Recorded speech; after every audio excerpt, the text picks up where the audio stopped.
Are you tired of working for minimum wage? I know I am. And I am here to tell you that it is changing, and it is for the better.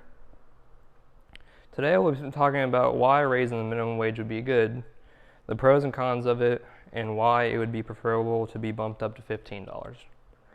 Let's begin by talking about why raising the minimum wage would be a good thing. Raising the minimum wage isn't just good for everyday Americans, but it will help local businesses and the economy as well, and the businesses are supporting it.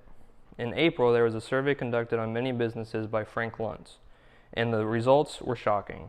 Luntz found that nearly 80% of the business executives supported an increase in the minimum wage. To what extent is unknown, but they support it nonetheless. With this support, businesses have been voluntarily raising their minimum wages. In a quote, it has been reported that hundreds of businesses across the country have pledged to pay their workers at least $12 an hour by 2020. Raising the minimum wage modestly will benefit businesses everywhere. In a study by a leading economist, they have found that an employee's morale and work ethic are changed when they feel like they are being paid fairly. Along with this, they have also found that it leads to employees' physical and mental health being better. Along with better working employees, a higher minimum wage would also lead to lower turnover rates. This means less money put out by companies to replace low-wage workers and less money to train and recruit them. All this, in turn, leading to savings for companies. And on top of better working employees and lower turnover rates, raising the minimum wage has also been proven to lower employees' absenteeism. When workers are paid more, they are less likely to miss days, which leads to better productivity. Even though raising minimum wage would be a good thing, there's bad things that could come with it. This brings me to my next point, the pros and cons. With all the good that raising minimum wages could bring, there are some downfalls to it.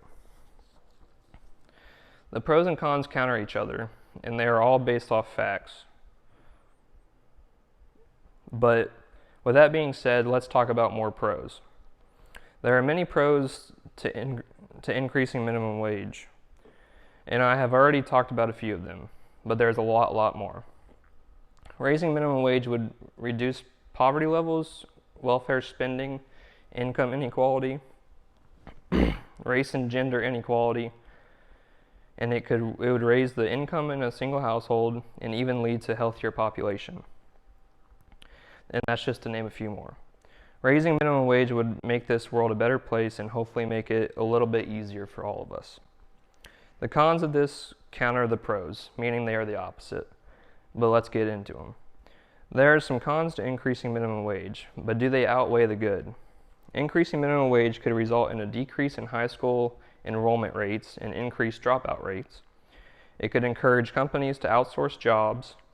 It could increase housing costs, and it could even disproportionately harm the poorest areas of the United States.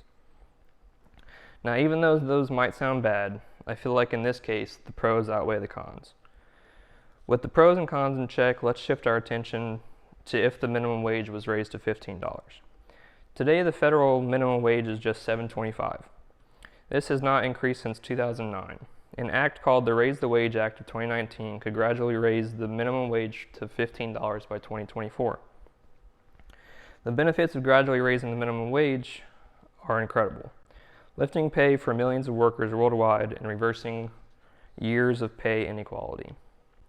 With the wage being raised, the average affected worker would make roughly $3,000 more per year.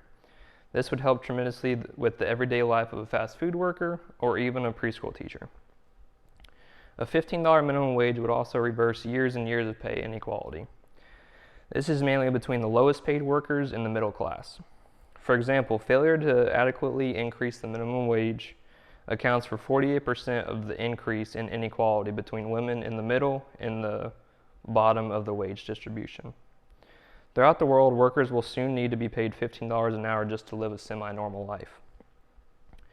To put this all into perspective, by 2024, the average adult with no children will need roughly $31,200 just to pay for everyday life. People in costlier areas will need even more, not to mention if they have kids. In some places, $15 wouldn't even be enough. For example, a single adult living in rural Missouri once again without children, will need roughly $35,706 per year. And this is just to cover the basic rent and living costs. A person living in a place like California, New York, or Miami will need even more. $2,852 in New York, $2,072 in Miami, and $2,380 in California. The move to switch the minimum wage to $15 by 2024 can only mean good things.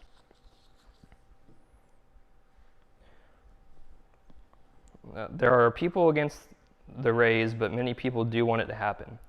Serious analysis of the increase has raised some questions and some eyebrows, but in this case, benefits of a minimum wage increase outweigh the cost. The potential benefits of a $15 minimum wage equals $120 billion in higher wages for 40 million U.S. workers.